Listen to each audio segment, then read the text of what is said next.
معزز سامعین گرامی قدر، سیرت رسولullah صلی اللہ علیہ وسلم کے حوالے سے چند گزارشات کو آپ کے سامنے رکھ رہے تھے۔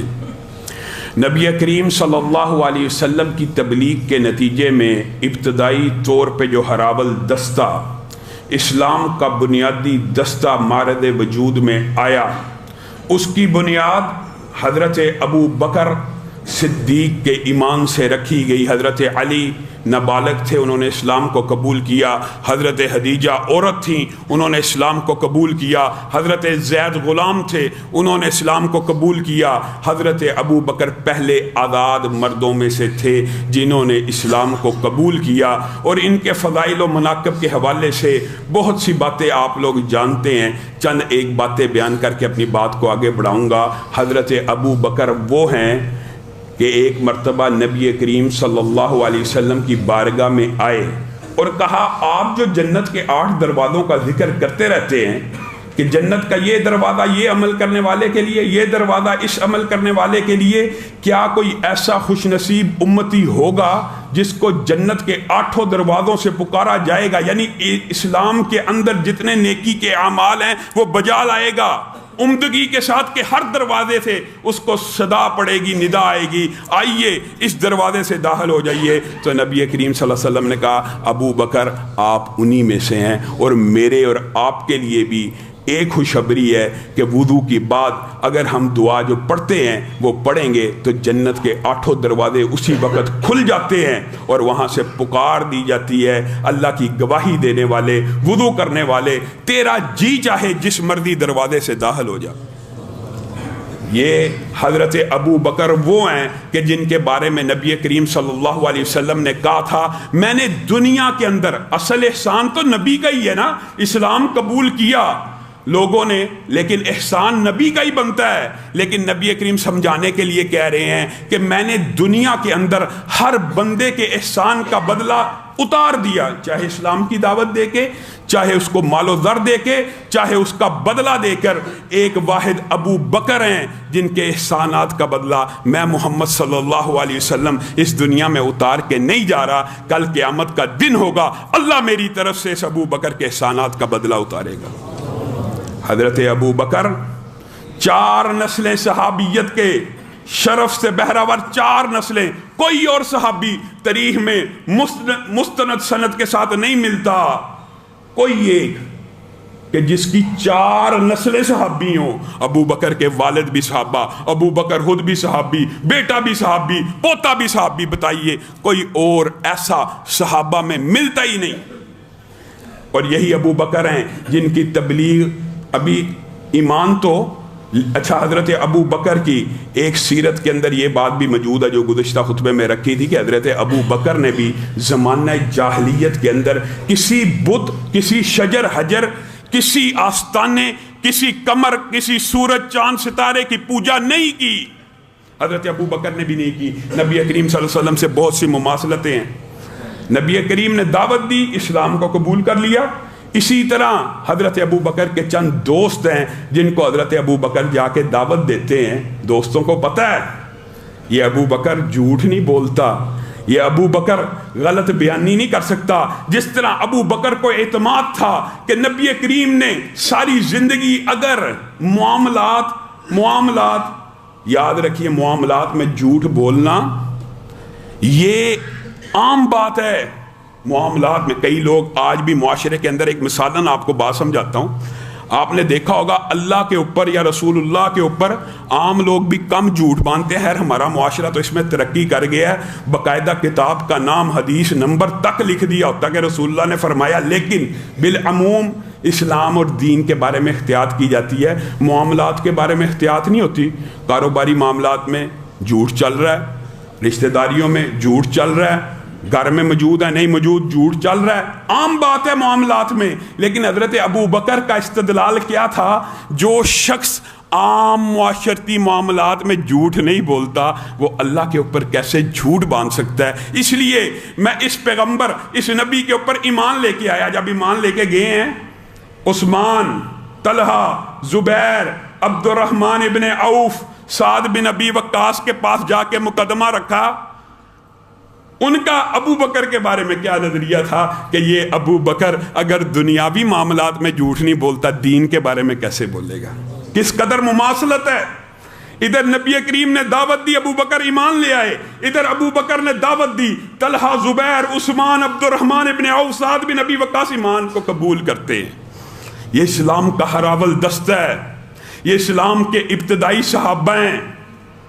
انہی ابتدائی صحابہ کے بارے میں ہرزہ سرائی کی جاتی ہے۔ آپ ایمانداری سے بتلائیے، نبی کریم صلی اللہ علیہ وسلم نے جو زندگی کے تبلیغ کے جب حکم ہوا قم فانذر کا، یہاں سے نبی کریم نے استدلال کیا کہ اپنے دوستوں، احبا کو، قریبیوں کو میں نے دعوت دینی ہے، لیکن نبی کریم صلی اللہ علیہ وسلم کو یہ بھی پتا تھا کہ قریب ہے وہ مرحلہ جب مجھے اعلانیہ دعوت کا کہا جائے گا۔ نبی تھے، فہم آ گیا، پھر انہوں نے تیاری کرنا شروع کی کہ ان نفوس قدسیہ کے اوپر محنت کی جائے کہ جب اعلانیہ دعوت آ جائے تو یہ لوگ اپنی جگہ کے اوپر استقامت سے کھڑے رہیں۔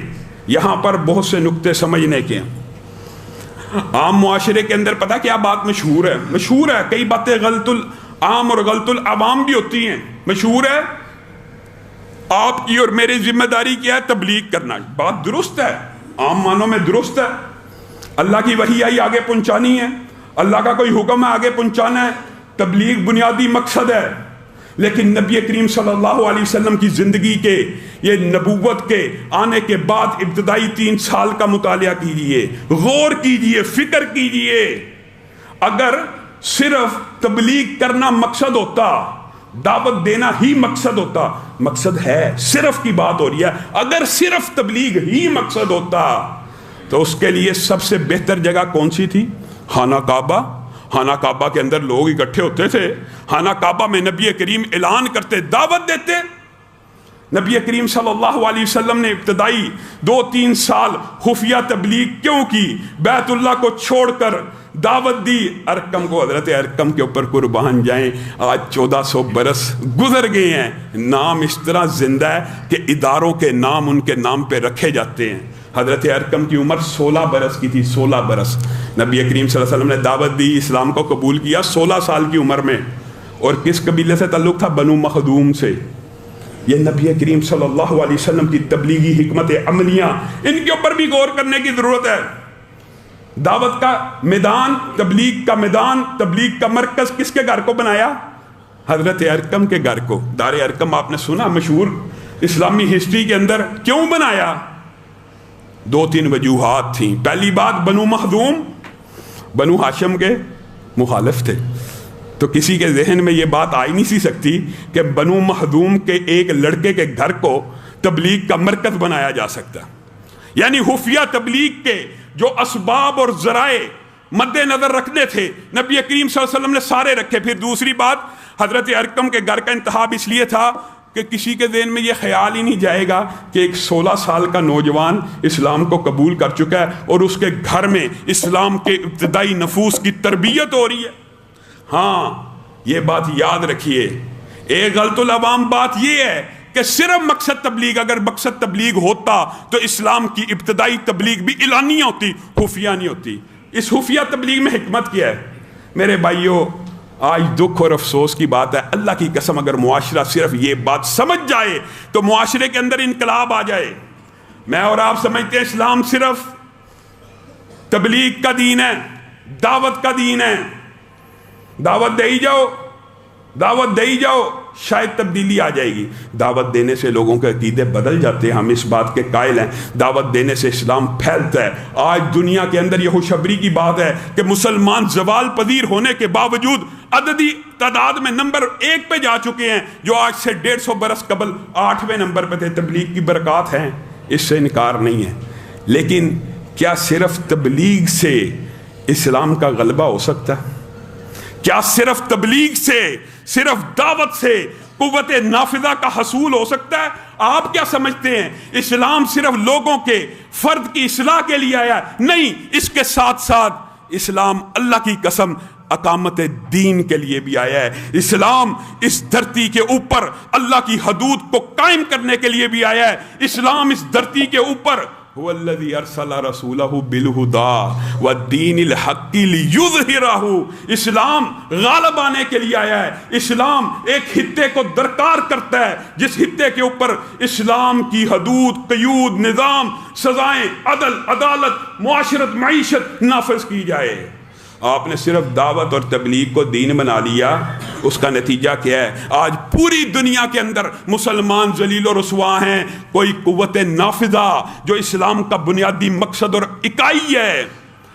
نبی کریم اپنے صحابہ کی ٹریننگ کر رہے ہیں کہ آنے والے دن سخت آنے والے ہیں، کڑے آنے والے ہیں، ایک اسلامی ریاست کی بنیاد رکھی جائے گی، اس کے پلرز، اس کے ستون، اقتصادیات سمجھائی جا رہی ہے، معاشیات سمجھائی جا رہی ہے، معیشت سمجھائی جا رہی ہے، جہاد سمجھایا جا رہا ہے، کفار کے ساتھ قتال کی تیاریاں سمجھائی جا رہی ہیں۔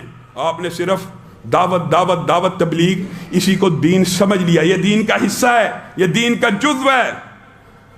لیکن اس کا نتیجہ کیا ہوا؟ یہ مغرب کا فلسفہ تھا۔ انہوں نے کہا، یہ پاپائیت، کبھی آپ نے لفظ سنا ہوا ہے؟ انہوں نے کہا یہ پادری جو ہیں یہ ہمارے ریاستی امور میں بڑی مداخلت کرتے ہیں، ان کو الگ کر دیا جائے، سسٹم الگ ہونا چاہیے۔ آج وہ فلسفہ، آج وہ فکر امت مسلمہ میں ایسی آئی ہے کہ کوئی مذہبی رہنما یا مولوی ریاست کے حوالے سے، سیاست کے حوالے سے، دینی اقدار کے حوالے سے، معیشت کے حوالے سے، انتخابات کے حوالے سے آپ کے سامنے اسلامی نقطہ نظر رکھے، اور مولوی صاحب آپ کا سیاست کے ساتھ کیا لینا دینا؟ اللہ کی قسم، یہ باطل کا فلسفہ، یہ مغرب کا نظریہ آج دماغوں میں اس طرح راسخ ہو گیا ہے کہ مولوی اور مذہب پسند کا سیاست کے ساتھ کیا تعلق ہے؟ اسلام دین نہیں ہے، اسلام نے سیاست کو ایڈریس نہیں کیا۔ یہ کتنے دکھ اور افسوس کی بات ہے۔ مسجد میں تو رسول اللہ میرے اور آپ کے امام ہیں، مسجد میں رسول اللہ امام ہیں، روزے میں امام ہیں، عمر حج میں امام ہیں، عبادات میں امام ہیں، لیکن جیسے ہی بازار میں چلے جاؤ تجارت میں امام کوئی نہیں، تجارت میں سود چلے گا، تجارت میں جھوٹ چلے گا، سیاست میں امام کوئی نہیں۔ یہ کہاں سے فلسفہ آیا؟ رسول اللہ صلی اللہ علیہ وسلم مسجد کے بھی امام ہیں، بازار کے بھی امام ہیں، بازار کے بھی امام ہیں، ریاست کے بھی امام ہیں، ریاست کے بھی امام ہیں، پارلیمنٹ کے بھی امام ہیں۔ یہ کہاں سے فلسفہ آیا کہ پارلیمنٹ بے ایمان ڈاکو چور لٹیرے چلائیں گے؟ یہ فلسفہ کہاں سے آیا ہے؟ آپ کے اور میرے اندر یہ فلسفہ اس قدر راسخ ہو چکا ہے، اور یار یہ سیاست، یہ پارلیمنٹ، یہ انتخابات، یار یہ چوروں لٹیروں ڈاکوؤں کا کام ہے۔ چوروں لٹیروں ڈاکوؤں کا کام ہے تو پھر آج چیختے اور چلاتے کیوں ہو؟ تم نے خود چور لٹیروں کو اپنا امام بنایا، اپنے سروں پہ بٹھایا۔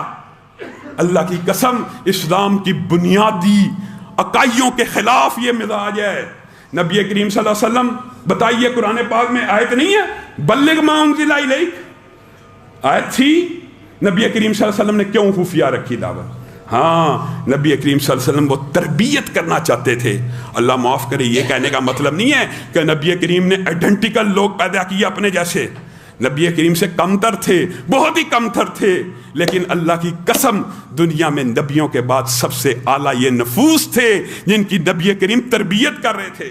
اور تربیت ایسی عمدہ ہو رہی ہے، آپ اس ابتدائی گروہ کے اوپر، ان ناموں کے اوپر غور کیجئے۔ یہ بھی غلط الامام ایک بات ہے، بالکل غلط الامام ہے، غلط اور عجیب بات ہے۔ کیا کہا جاتا ہے؟ اسلام کو ابتدائی طور پر غریبوں نے قبول کیا تھا، کمزور لوگوں نے قبول کیا تھا، پسماندہ طبقے نے قبول کیا تھا، ان میں سے بھی بعض افراد نے قبول کیا تھا۔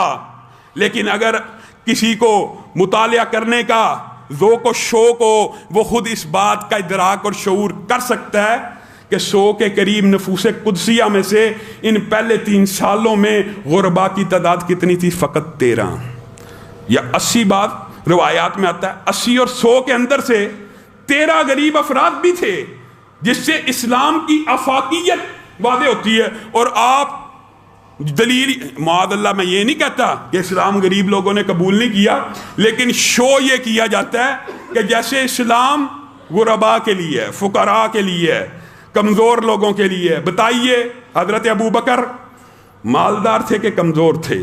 عبد الرحمن ابن عوف مالدار تھے، کمزور تھے؟ عثمان مالدار تھے کہ کمزور تھے؟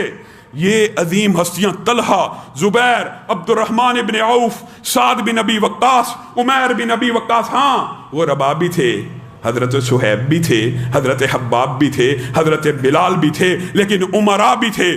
فاطمہ بنت خطاب تھیں، عائشہ بنت ابی بکر تھیں، خود نبی کریم صلی اللہ علیہ وسلم کی بیٹیاں تھیں۔ یہ اسلام کا ابتدائی عتبہ بن غزوان تھے۔ یہ ایسے امیر کبیر ہر قریشی قبیلے میں سے، اور یہ ڈائیورسٹی تھی۔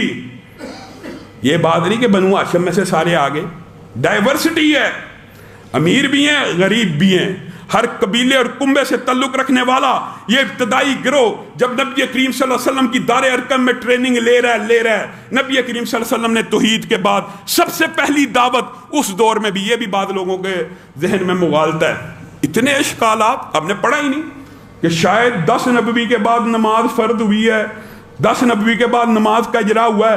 سب سے پہلے توحید آنے کے بعد جبریل امین آسمان سے اترے، نبی کریم صلی اللہ علیہ وسلم کے سامنے وضو کیا، نبی کریم صلی اللہ علیہ وسلم کے سامنے 2 رکعت نماز کو ادا کیا اور کہا اللہ نے مجھے ایسی سکھائی ہے، آج کے بعد آپ نے ایسی پڑھنی ہے۔ مجھے ایک بات بتلائیے میرے بھائیوں، بات آئی ہے، طلب ہوتی ہیں کئی باتیں، لیکن غور کیجئے گا، نبی کریم فرض نماز کے بعد 10 برس سے زائد لاکھوں صحابہ کے سامنے نماز پڑھتے رہے، ابتدائی اسلام سے لے کر 10 نبوی تک نماز پڑھتے رہے۔ نماز اعلانیہ پڑھی جاتی ہے، فرضیت کے بعد تو ویسے ہی اعلانیہ تھی، فرضیت سے قبل بھی صحابہ اس کے شاہد تھے۔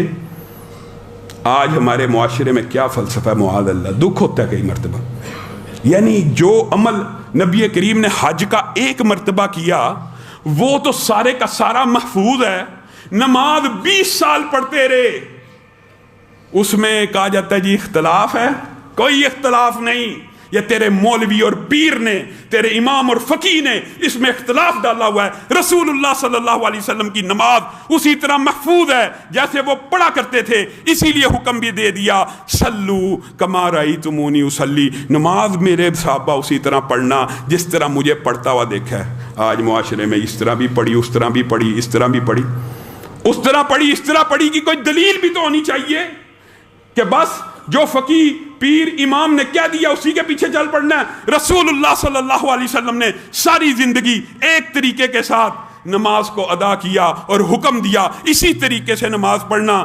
بات آئی ہے، میں تلہی اور اختلافی بات بالعموم کرتا نہیں ہوں، لیکن اللہ کی قسم ذرا اپنا نقطہ نظر اس کے اوپر غور ڈالیے، اس کے اوپر سوچئے، فکر کیجئے۔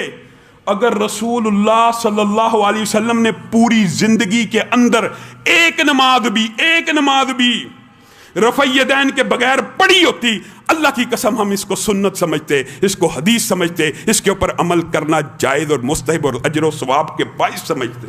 ایک نماز بھی اگر رفع یدین کے بغیر پڑھی ہوتی تو کیسے ہو سکتا ہے کہ مکتبہ فکر ہم اپنے آپ کو کہیں کہ ہم اہل حدیث ہیں اور حدیث موجود ہو کہ نبی کریم نے رکوع میں جاتے ہوئے رفع یدین نہیں کیا اور ہم کہیں یہ سنت نہیں ہے، یہ ممکن نہیں ہے۔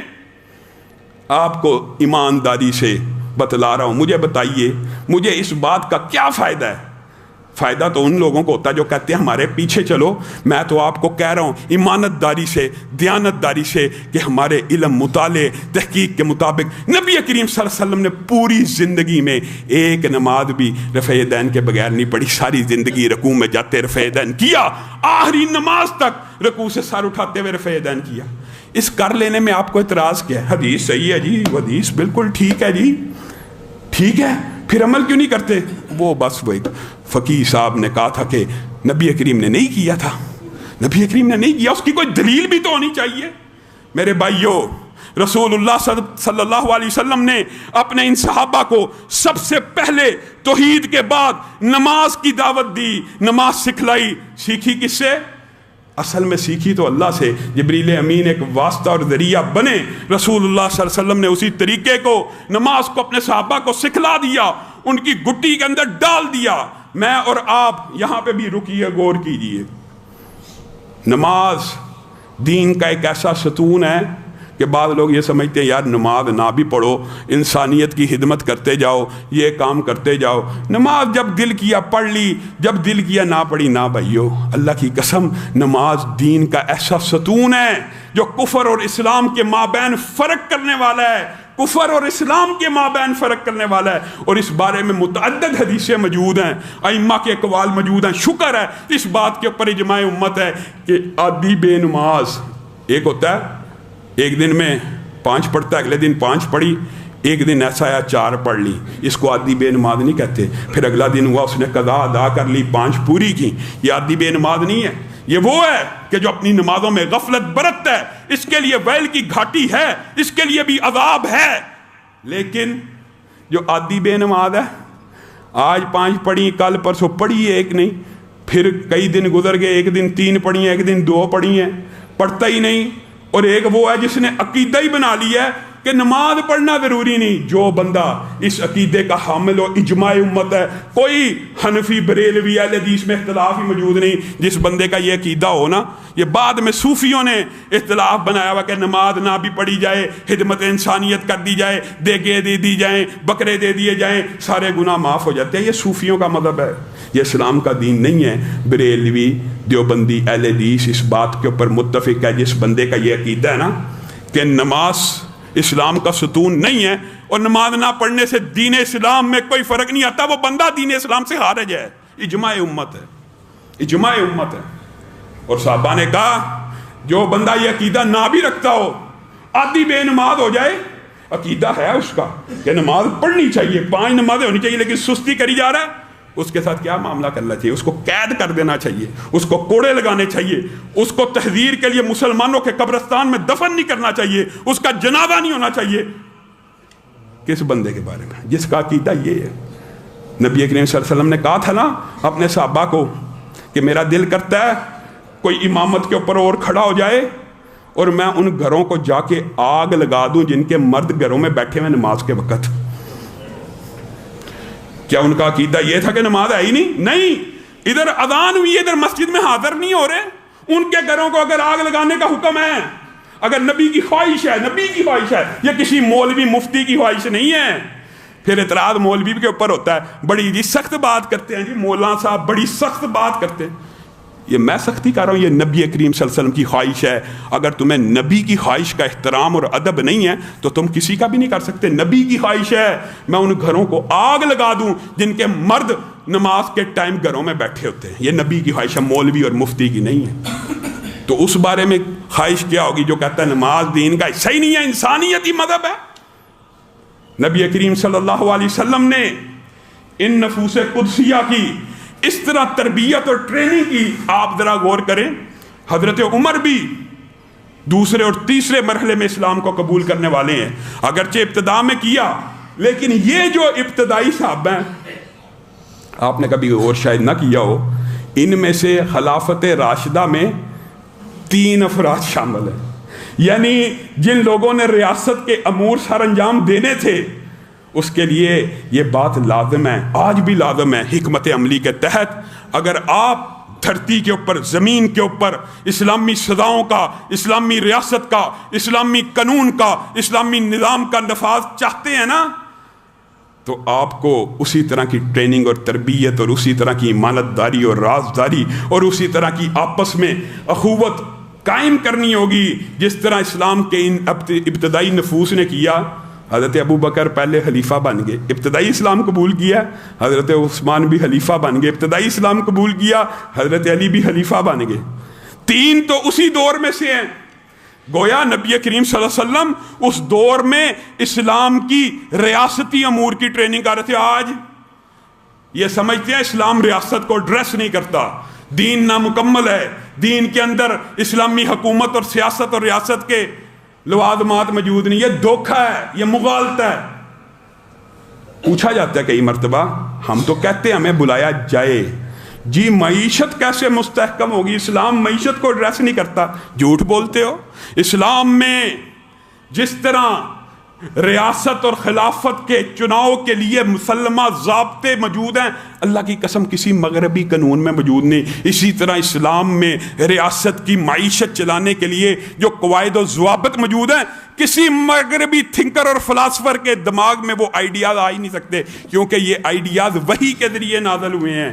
اس کا اللہ رب العزت نے نازل کیا ہے۔ جو بات اللہ رب العزت نازل کریں اس کے اندر کوئی مغالطہ، کوئی وہم ہو سکتا ہے؟ مغربی اسکالر تو ماشاءاللہ آپس میں متفق نہیں ہوتے۔ ایک مغربی اسکالر جان لاک وغیرہ جنہوں نے پولیٹیکل سائنس پڑھی ہے وہ بڑی اچھی طرح جانتے ہیں، ایک مغربی اسکالر دعویٰ کرتا ہے کہ جو بچے ہیں نا، بچے یہ انسان کا پرسنل فیل ہے کہ وہ ایک بچہ پیدا کرے، 2 پیدا کرے، 3 پیدا کرے۔ دوسرا اسی کا ہم اثر مغربی فلاسفر یہ نظریہ پیش کرے گا کہ بچوں کی تعداد کو کنٹرول کرنا ریاست کی ذمہ داری ہے۔ یہ آپس میں متفق نہیں۔ یہ سرمایہ درانہ نظام آج دنیا میں ہچکیاں لے رہا ہے۔ یقین مانیے معیشت بھی، پاکستان کی معیشت بھی، آپ نے شاید اس بارے میں غور نہیں کیا اور غور و فکر کی دعوت نہیں دی جاتی۔ آپ کے ذہنوں کے اوپر ایسے قبضہ کیا ہوا سرمایہ درانہ نظام نے، سرمایہ درانہ نظام امریکہ میں ہچکیاں لے رہا ہے، اور اسلام کے ابھی جزوی نظام، جزوی مکمل نہیں نافذ۔ آپ نے کبھی عرب ممالک کا جائزہ لیا؟ آپ کو سمجھایا نہیں جاتا، آپ کو سمجھنے نہیں دیا جاتا۔ ان کو ہم بدو کہتے ہیں، بے وقوف کہتے ہیں، اکھڑ کہتے ہیں، بدمزاج کہتے ہیں، سست کہتے ہیں، سارا دن سوئے رہتے ہیں۔ پوری دنیا کی معیشت آج عرب اکانومی کے اوپر کھڑی ہے آج، اور انہوں نے بھی اسلامی معیشت کو جزوی طور پہ اپنایا ہوا ہے۔ جزوی طور پہ اپنانے سے خیر و برکت اتنی ہے کہ تمام عرب ممالک جو خلیجی ہیں ان کے پاس وافر پیسہ ہے، وافر پیسہ ہے، یعنی ان کو یہ سمجھ نہیں آتی کہ اتنا بجٹ بچ گیا ہم نے لگانا کہاں ہے۔ یہ ابھی اسلام کی جزوی معیشت کو اختیار کیا ہے، لیکن آپ کو نہیں کبھی ادراک غور کرنے نہیں دیا جائے گا۔ اور میرے بھائیوں، صرف ایک حدیث انسان کا زاویہ نظر بدل سکتی ہے۔ نبی کریم صلی اللہ علیہ وسلم نے فرمایا جس معاشرے، جس زمین کے ٹکڑے کے اوپر اللہ کی حد کو قائم کر دیا جاتا ہے، کیا مطلب؟ چور نے چوری کی ہاتھ کاٹ دو، ریپس نے ریپ کیا سر عام پھانسی پہ لٹکا دو۔ جس زمین اور دھرتی کے اوپر یہ اللہ کے قوانین اور حدود نافذ ہو جاتی ہیں، اس زمین کا کلیجہ 40 دن مسلسل بارش ہو اتنا ٹھنڈا نہیں ہوتا جتنی ایک حد کے نافذ ہونے سے ہو جاتا ہے۔ آج ہم حدود اللہ کے مخالف جی وحشیانہ سزائیں، اللہ رب العزت جو کہا گیا، جو سنا گیا، اس کو سمجھنے کی توفیق عنایت فرمائے۔